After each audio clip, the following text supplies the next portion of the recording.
Sabemos que entre el 5 al 20% de los embarazos pueden tener complicaciones. Lo que no teníamos tan claro como comunidad médica hasta el momento y que hoy sí sabemos es que esas complicaciones no terminan con la finalización del embarazo, sino que dejan un riesgo en esas mujeres a lo largo de su vida y lo mismo sucede con sus bebés. Soy Mildred del Sueldo, doctora en medicina, especialista en cardiología y los voy a estar acompañando en esta segunda temporada de Corazones en Altavoz dedicada específicamente al riesgo del cuarto trimestre dirigido a la comunidad científica. Me acompaña una gran amiga, colega, especialista en cardiología también, experta en el tema, que es la doctora Melissa Ribota. Bienvenida, Melissa. Muchas gracias, doctora. La verdad que es un placer estar compartiendo esta segunda temporada de Corazones en Altavoz. Y vamos a comenzar diciendo que las complicaciones más frecuentes del embarazo son la hipertensión gestacional, la diabetes, la obesidad y el parto pretérmino. Si bien hay otras complicaciones que también pueden traernos un riesgo aumentado en el cuarto trimestre, la evidencia científica se basa en estas últimas 4 que nombramos. Muy bien, para clarificar este tema, contamos con la presencia de una gran experta, que a su vez es una gran amiga, quien ha dedicado buena parte de su vida profesional a estudiar a la hipertensión en el embarazo, es decir, a estudiar a esas mamás que hacen hipertensión durante su embarazo. Bienvenida, doctora Nieves Martel Claros. Gracias, bien halladas. Bienvenida, doctora, un gusto tenerla con nosotros. Cuéntenos un poquito por qué se da la hipertensión gestacional, cómo ocurre. Bueno, la embarazada puede tener hipertensión porque tenga una hipertensión crónica, que ese es un cuadro determinado, o puede hacer una hipertensión derivada del propio embarazo. Y lo normal, la teoría que más se admite, es porque hay una mala implantación de la placenta que segrega sustancias que son vasoconstrictoras, básicamente. Esto se da en una proporción relativamente baja de mujeres, pero es verdad que hoy día la mortalidad por este problema, por el problema de la hipertensión gestacional, es muy elevado, dado que la mortalidad infantil que tenemos en estos años es una mortalidad infantil bajita, con lo cual se está quedando como casi la única causa, o sea, como una de las pocas causas de mortalidad infantil y materna. Excelente. Y Nieves, realmente, ¿cuándo estamos hablando de hipertensión gestacional? Es decir, ¿cuándo le ponemos el título a esa mujer de que está haciendo una hipertensión gestacional? Bueno, es después de la semana 20, ¿de acuerdo? O sea que toda la hipertensión que nos encontremos antes de la semana 20 es una hipertensión crónica. Si aparece después de la semana 20 es una hipertensión gestacional, o sea, inducida por el embarazo. Y los niveles de presión arterial, los más exactos serían tener 20 milímetros de mercurio superiores a las presiones de antes del embarazo. Como esas presiones la mayoría de las veces no las conoce la mujer, se toma como índice, se toma como umbral el 140-90, que es la hipertensión que definimos en adultos. Pero si tuviéramos la presión de antes del embarazo, nos podríamos dar cuenta de que hay muchas mujeres que con 130 están haciendo una hipertensión gestacional y que al no tener las medidas del 100 o 110 de antes del embarazo, hablo de sistólicas, no estamos haciendo el diagnóstico a tiempo, ¿de acuerdo? Por tanto, si tenemos presiones de antes del embarazo, son 20 milímetros de mercurio de sistólica por encima, 10 milímetros de diastólica. Si no las tenemos, 140-90. Correcto. Por lo tanto, doctora, no es lo mismo una mujer hipertensa que se embaraza que una embarazada que desarrolla una hipertensión, ¿verdad? No tiene nada que ver. Cuando una hipertensa crónica se embaraza, hay dos modelos. Hay un modelo en donde las presiones bajan al principio del embarazo y prácticamente las podemos dejar sin tratamiento y luego comienzan a recuperar, pero suelen ser un grupo de pacientes que no hacen ninguna complicación posterior. Y luego hay un cuadro que es la hipertensa crónica a la que se añade una hipertensión del embarazo. Y en eso sí que estamos en un cuadro bastante más severo, porque hay un incremento muy importante de presión, normalmente cursan con albuminuria, etcétera, etcétera. Es un riesgo elevado de preeclampsia, incluso preeclampsia severa. Bien, y ahora te voy a hacer una pregunta, Nieves, de un tema que sé que te gusta mucho hablar. Y la pregunta es, ¿la hipertensión gestacional se puede prevenir? ¿Podemos hacer cosas o podemos aconsejarles a nuestras mujeres que hagan ciertas cosas antes del embarazo para prevenir realmente la hipertensión gestacional? Bueno, yo creo que antes del embarazo uno puede hacer bastantes cosas. Lo primero, medirse todos los niveles de hierro, de hematíes, de proteínas en sangre, que es muy importante, la vitamina D, de todos el resto de las vitaminas, fólico y B12, y prepararse a tener niveles normales antes de embarazarse. Eso es importante, porque esos son factores que si están presentes pueden ayudar a que se desencadene la hipertensión gestacional. Y es muy importante la obesidad. Desgraciadamente, el ser obesa en un embarazo, y no hace falta ser obesa mórbida, pero ellas tienen una especial riesgo. Pero teniendo obesidad antes del embarazo, hay muchas posibilidades de que se haga una preeclampsia, que haya peor implantación placentaria y que se haga una preeclampsia. Con lo cual yo creo que antes del embarazo uno debe primero ver su estado de nutrición, sobre todo de vitaminas, B12, fólico, hierro, vitamina D, etcétera. Intentar estar lo más delgada posible, es decir, perder un poco de peso si uno está en sobrepeso, y tener una buena alimentación previa respecto a cantidades de proteínas y reduciendo un poquito carbohidratos. Es una preparación que probablemente haga que haya menos preeclampsia. No está muy demostrado, pero lo que sí está demostrado es que todos estos factores son factores que influyen después en la subida de presión arterial. Bien, y si ya estoy embarazada, digamos, ¿puedo hacer algo para prevenir el desarrollo de hipertensión gestacional, o si tengo hipertensión gestacional, que eso avance a una preeclampsia? Sí, se pueden hacer cosas.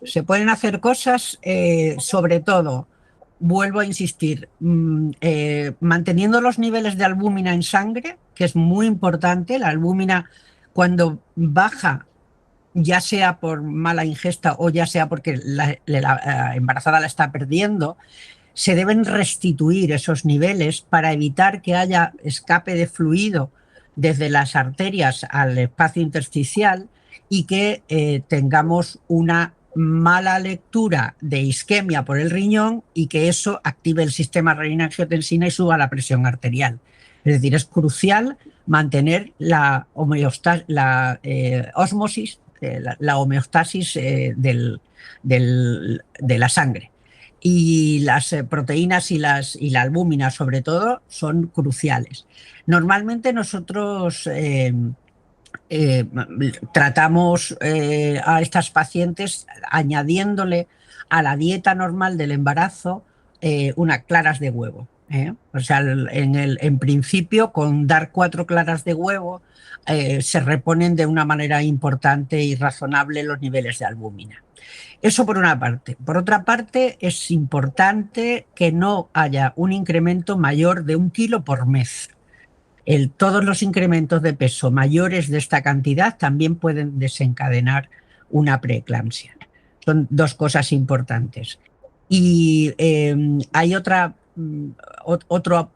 palo que tenemos también que recordar, que es que uno, cuando está embarazada, no debe pensar que está inútil. Es decir, que la gente tiene que seguir haciendo un poquito de actividad, porque al final, si las reposamos mucho, al final tenemos problemas de trombosis por todos los lados. O sea que hay que siempre hacer un alterne entre el reposo que necesita una mujer con preeclampsia y como mínimo salir media hora por la mañana y media hora por la noche a andar, o sea, por la tarde a andar a horas adecuadas y que sean confortables para la señora.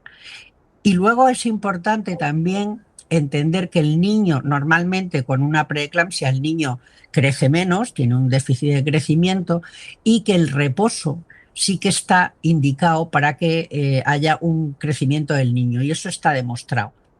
Por tanto, lo que nosotros recomendamos son 8 horas en la cama por la noche, preferiblemente del lado izquierdo.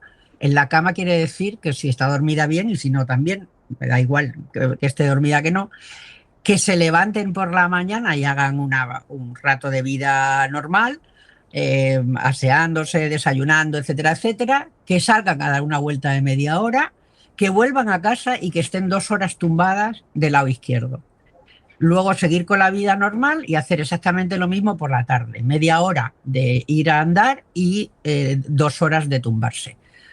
Entonces, con 12 horas habitualmente suele bajar los edemas de la paciente y suele arrancar un poquito el crecimiento del niño, pues, o al menos dejar de estar parado o de estar regresando.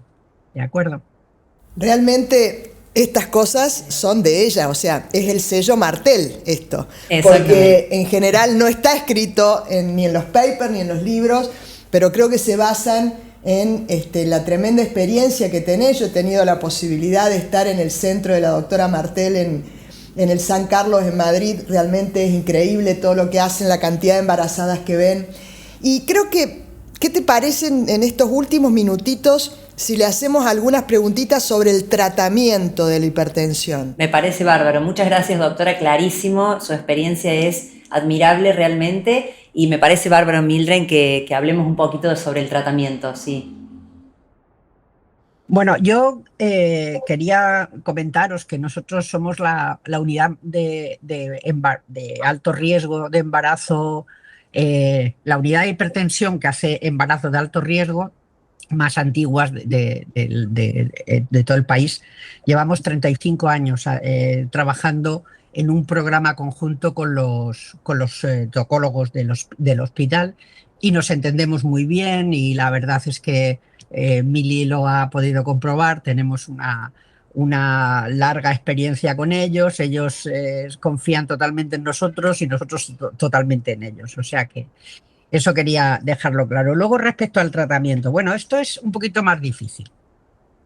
Aunque tenemos muy poquito armamentarium farmacológico para tratar a las embarazadas, lo normal es que se puedan hacer un tratamiento de alfametildopa hasta el 3er mes, si la paciente es una hipertensa crónica previa. Entonces, en el primer trimestre solemos dar alfametildopa. En realidad, es de los fármacos que más allá han ido en los seguimientos de los niños. Hay un estudio de 10 años de seguimiento y se ha visto que era absolutamente seguro. Con lo cual, en el primer trimestre, si hay que dar medicación, nosotros nos inclinamos por dar alfametildopa. Pero no es en exclusiva. Podemos también dar el Trandate, que es un alfa beta bloqueante antiguo y que se utiliza también con mucha seguridad. Pero yo quería comentar unas cositas personales para que se note que estoy aquí. Es muy importante que nunca arranquemos con dosis altas, porque si hacemos una bajada de flujo al feto podemos producirle un efecto nocivo. ¿De acuerdo? Entonces hay que empezar siempre con dosis muy bajitas y subir, aunque sea una vez a la semana o cada 3 días. Titular la dosis hasta que estemos contentos con la presión alcanzada. Pero nunca empezar con dosis altas. Nunca. Me refiero, voy a dar ejemplos. Si nosotros tenemos alfa-metildopa, por ejemplo, yo normalmente de 250 y de 500, yo empezaría con un cuarto cada 12 horas de 250. Y luego iríamos elevando hasta el momento en el que nos pareciera que está controlada, o si necesita una segunda medicación, añadir el alfa-beta bloqueante, el abetalol, y añadirlo a dosis de un cuarto cada 8 horas y luego ir ajustando. Esa creo que es una recomendación que se debe tener en la cabeza, porque es posible que en algún momento, si nos pasamos de dosis, podamos hacer una bajada de flujo en el feto. Pero es muy importante recordar que las embarazadas tienen mucha hipertensión de bata blanca, con lo cual antes de empezar el tratamiento o les ponemos un mapa de presión arterial o les enseñamos a hacer un autorregistro en su casa y confirmamos que podemos empezar con el tratamiento. Doctora, y muy claro esto que dice y muy importante con respecto al flujo y demás, ¿qué valor mínimo se tiene en cuenta para bajar dosis de tratamiento o suspender o, digamos, qué valor mínimo de tensión? No, normalmente 60 de diastólica es una cantidad en la que siempre nos debemos parar y debemos procurar que esté un poquito por encima. La que manda normalmente es la diastólica. Y luego la sintomatología de la paciente. Si ella dice que con 115, 65 se marea, pues hay que soltar un poco y bajar un poquito la medicación, porque muchas veces nos enfrentamos, como decimos, a pacientes con hipertensión crónica que están acostumbradas a llevar unas presiones de 120-80, 120-70, y si se las bajamos a 110-65, pues pueden aparecer con algún tipo de astenia o alguna cosa de estas. Entonces, la sintomatología de la paciente cuenta mucho, porque también podemos habernos equivocado y tener una hipertensión de bata blanca y haber iniciado tratamiento sin deber. O sea que el parecer y el sentirse de la paciente es importantísimo, y cuando lleguemos a alrededor de 60 diastólica hay que reducir el tratamiento. Está bien. Nieves, es importante esto que vos nos dices con respecto al alfa-metildopa, ¿no? Porque pareciera que las últimas guías ponen como primero el abetalol, después la nifedipina, y es como que el alfa-metildopa queda en el olvido, y yo creo que es la droga más probada en el embarazo, tal como vos decís. Entonces, bueno, esa pregunta, y otra, el uso de los bloqueantes cálcicos en la experiencia de ustedes. ¿Qué drogas disponen en España? Acá, por ejemplo, tenemos amlodipina disponible, nifedipina es muy difícil de conseguir. Contanos un poquito de eso. Vale. Yo insisto en que no es que esté contraindicado el abetalol en el primer trimestre, pero que la experiencia demuestra que a muy largo plazo los niños están muy bien cuando han recibido alfa-metildopa. El único problema del alfa-metildopa es que si subimos mucho la dosis puede retener un poquito de sodio. Y eso es verdad que ocurre, pero como estamos hablando de un primer trimestre, normalmente no da lugar a que ocurra eso. O otro efecto secundario del alfa-metildopa es la acantosis nigrans, que sí que es verdad que da un poco, no es incómoda, pero es fea para la paciente. Eso por una parte, pero por otra, nosotros estamos utilizando como segundo o tercer fármaco, porque la alfa-metildopa sí que a veces la quitamos al pasar de trimestre, la cambiamos por la abetalol, ¿de acuerdo? Y como segundo fármaco utilizamos el calcioantagonista. Normalmente aquí utilizamos nifedipino retar, que es un nifedipino de 20 miligramos que se da 2 veces al día, y que podemos partir la pastilla, de manera que podamos empezar con dosis bajitas y ir titulando. Por eso es por lo que usamos más la nifedipina retar, por el manejo de la titulación. Pero si está claro que hay que bajar la presión más, pues se puede usar alodipino. Pero sabiendo que alodipino vamos directamente a 5 miligramos, que ese es el pequeño problema, que tampoco es mucho si las presiones lo piden. Perfecto. Bueno, Nieves, doctora Martel, la verdad que ha sido un placer escucharte como siempre. Lo que dice de su servicio es cierto. He tenido la felicidad de estar ahí y bueno, y ella es muy buena anfitriona, muy buena maestra y he aprendido muchísimo al lado de ella, así que tenerla acá con nosotros es realmente un placer y bueno, y te queremos agradecer de corazón desde Mujeres en Rojo, desde la Federación Argentina de Cardiología, por sumarte a esta segunda temporada de los podcasts de Corazones en Altavoz. Muchas gracias, doctora. Muchas gracias a vosotros, un placer. Gracias, Nieves. Abrazo. Chau. Las otras complicaciones de las que queremos hablar son la diabetes gestacional, la obesidad y el parto pretérmino. Para eso, Mildred, tenemos a un especialista en el tema, el doctor Sergio Jiménez, al quien le daremos la bienvenida y que nos va a hablar un poco sobre estas complicaciones. Bienvenido, doctor. Un gusto tenerlo con nosotros. No, el gusto es mío. Muchas gracias por la invitación. Muchas gracias al Comité de la Mujer, de Enfermedad Cardiovascular en la Mujer, y a la FAC por darnos esta oportunidad de compartir con ustedes estos temas que son tan, por lo menos, apasionantes, ¿no? Así es, Sergio. El doctor Jiménez es un gran amigo, ha sido presidente del Comité de Enfermedades Cardiovasculares en la Mujer, así que viene con nosotros acompañándonos desde hace mucho tiempo. La primera pregunta que queremos hacerte, Sergio, es que nos cuentes qué es el parto pretérmino y cómo afecta el riesgo cardiovascular futuro de las mamás y sus bebés. Bien, bueno, como bien ustedes saben, el parto pretérmino es aquel que se produce antes de lo esperado en un nacimiento, ¿no? Y generalmente es el periodo en el que nace un niño vivo entre las 22 y el comienzo de las 37 semanas. Por definición se dice las 36,6 semanas de gestación.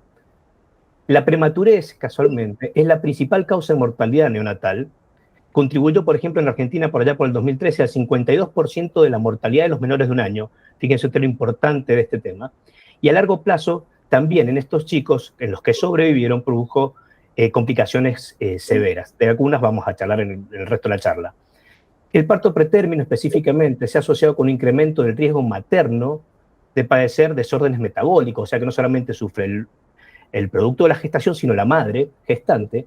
También le promueve mayor riesgo de desarrollar diabetes e hipertensión arterial con la evolución, y actualmente es uno de los factores de riesgo no convencionales a considerar en la mujer en edad fértil, ¿no? Un factor de riesgo propio de la mujer.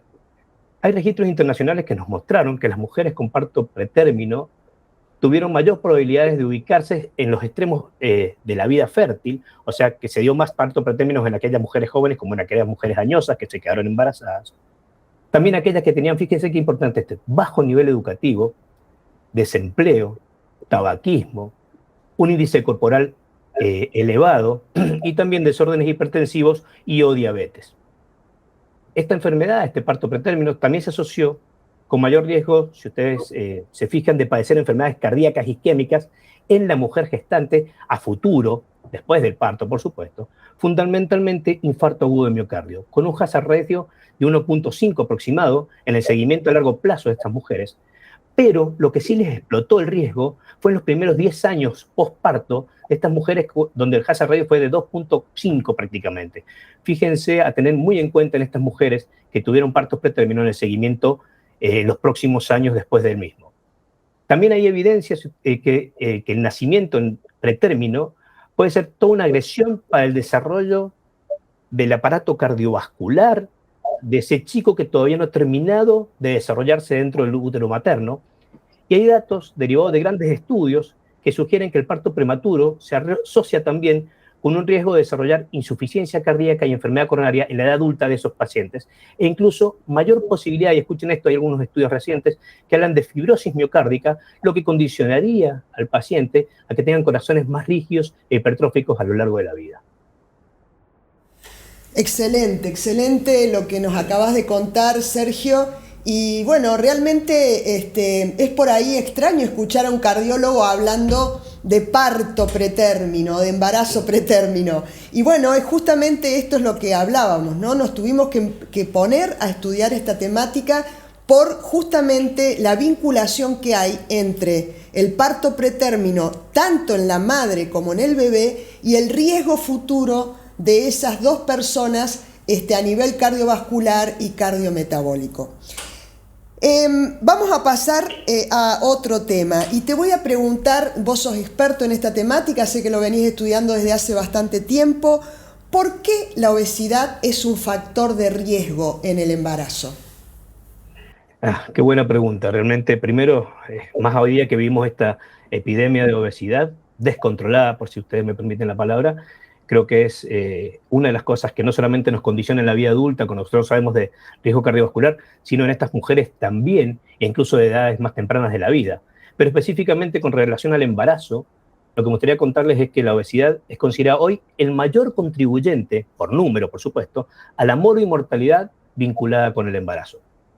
La obesidad es la condición médica más frecuente en mujeres en edad reproductiva. Y durante el periodo del embarazo específico, trae consecuencias adversas. Y escuchen bien esto, a corto, mediano y largo plazo, tanto para la madre gestante como para el niño.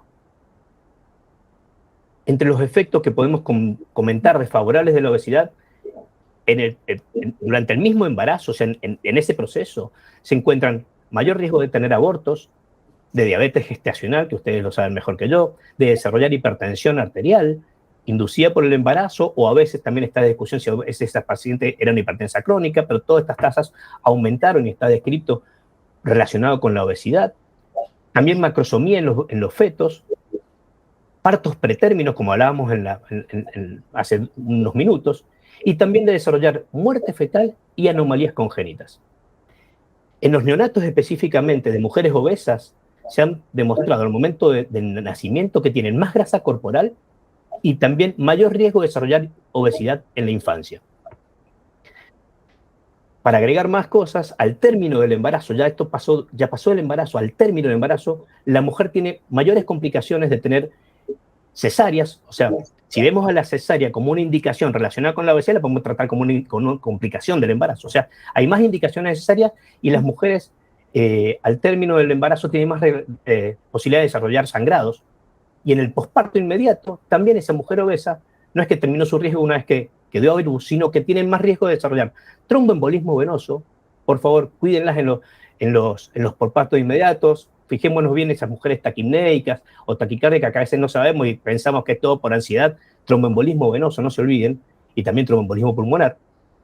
Pero también otra cosa que a veces descuidamos en nuestras mujeres en el posparto, la depresión.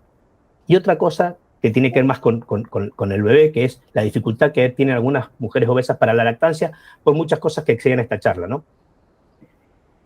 ¿Por qué se produce esto? Y creo que es lo que atraviesa estas enfermedades metabólicas y que por eso están tan relacionadas esto y lo que sigamos hablando seguramente, es que la obesidad, ustedes saben que es una inflamación crónica de bajo grado, lo que algunos llaman metainflamación, y que generalmente tiene que ver con la adiposidad visceral y con el exceso de grasa visceral, ¿no? Este proceso inflamatorio, el tejido adiposo es, digamos, el responsable del proceso, pero la placenta también en la embarazada segrega citoquinas proinflamatorias. O sea que tenemos dos órganos segregando citoquinas probablemente. La placenta, pero sobre todo el tejido adiposo con sus citoquinas normales y las adipocitoquinas. A largo plazo se van a asociar con trastornos metabólicos, ya lo vamos viendo, esto es una enfermedad a largo plazo. Y las enfermedades de las madres y sus descendientes se hacen ostensibles con el desarrollo de la vida.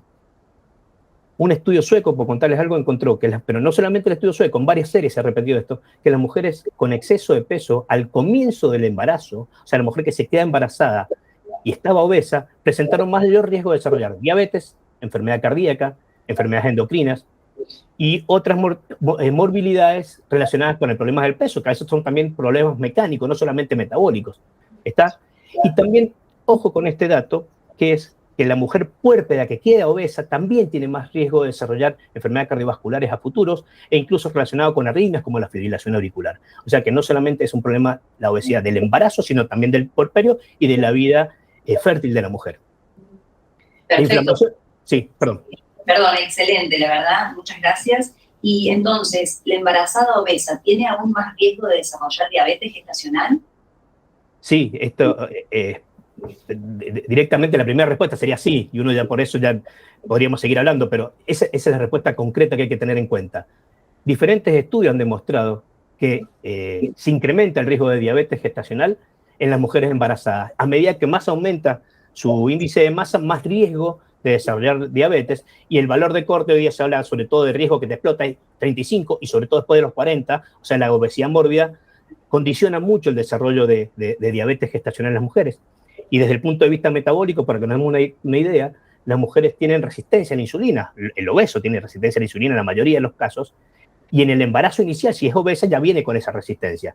Y se va a poner más manifiesta, o se va a hacer más ostensible, a medida que avance la gestación, con el desarrollo inclusive de intolerancia a la glucosa, o sea, una disglucemia.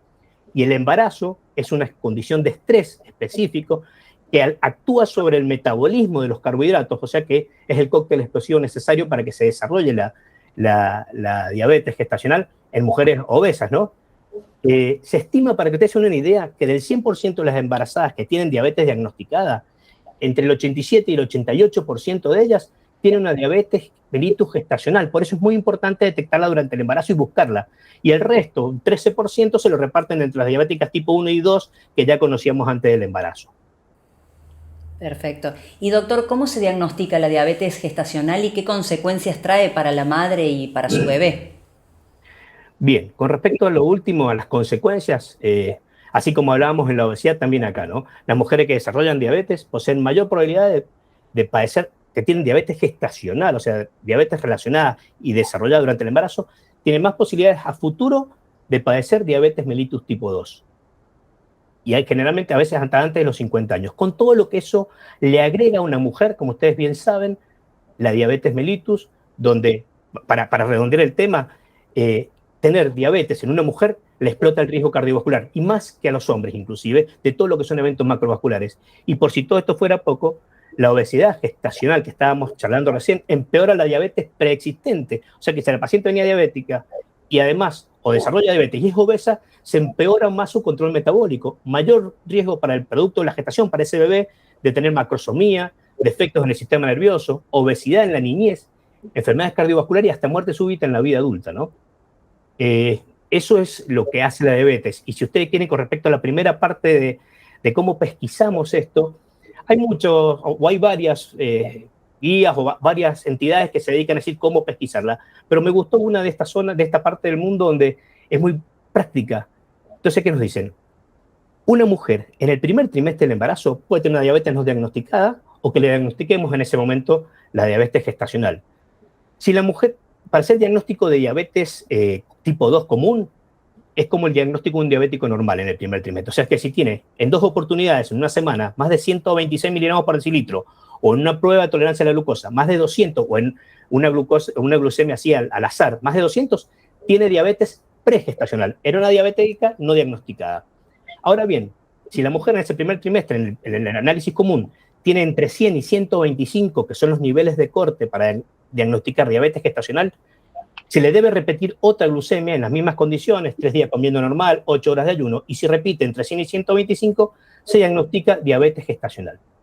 Ahora, si esa mujer tiene menos de 100 miligramos por decilitro, directamente se pasa al segundo trimestre, o sea que si no era diabética, menos de 100 se considera no diabética, se espera el segundo trimestre, o sea, entre la semana 24 y la 28 aproximadamente, es cuando se la vuelve a rebuscar a la diabetes. Si usted me permite, se vuelve a pedir glucosa, glucemia en ayuna, con los mismos criterios, y también la prueba de tolerancia oral a la glucosa, que son con 75 gramos de glucosa y controlada 2 horas. Si tiene menos de 100 o 125, si tiene menos de 100, sigue sin ser diabética. Si tiene entre 100 y 125 es diabetes gestacional, o si tiene más de 140 en la prueba de tolerancia a la glucosa, tiene diabetes gestacional. Si es de bajo riesgo, no se la testea más, no se la busca más, pero si es de alto riesgo, o hay una macrosomía en el bebé, o hay un polidramnios, después, alrededor de las 33 semanas, se las vuelve a retestear a esas de alto riesgo con los mismos criterios. Ayuna menos de 100, y si tiene entre 100 y 125 de ayunas, se considera que puede tener una diabetes gestacional, o bien con la prueba de tolerancia a la glucosa más de 140. O sea que es parecido a lo que testeamos los pacientes, lo que cambia son los valores de corte y en qué semana hacerlo. Espero haber sido claro con eso, ¿no? Y que las diapos me van a mostrarlo. Muchas gracias, Sergio. La verdad que clarísimo tus recomendaciones, esta forma práctica de diagnosticar la diabetes gestacional. Muchas gracias por habernos acompañado. No, gracias a ustedes y espero que podamos seguir difundiendo todo esto porque son cosas de todos los días y si no las pensamos no las vamos a encontrar, ¿no? Así es. Muchas gracias, doctor. Bien, hasta luego, un gusto. Gracias a ustedes, gracias a ustedes. Para cerrar este episodio, nos quedemos con que lo primero que debemos hacer como comunidad científica es poner enfáticamente este tema en agenda. El embarazo es un momento distinto y particular en la vida de una mujer, en la vida de una familia como vos lo estás viviendo en este momento, un momento mágico realmente. Entonces es muy importante conocer cuáles son las complicaciones más frecuentes y qué podemos hacer para evitarlas y tratarlas. También, Mili, es muy importante que conozcamos que la historia de estas mujeres y de sus bebés no termina con el parto, sino que el riesgo cardiovascular y metabólico queda muy aumentado para el resto de la vida. Por eso los invitamos a escuchar el siguiente episodio.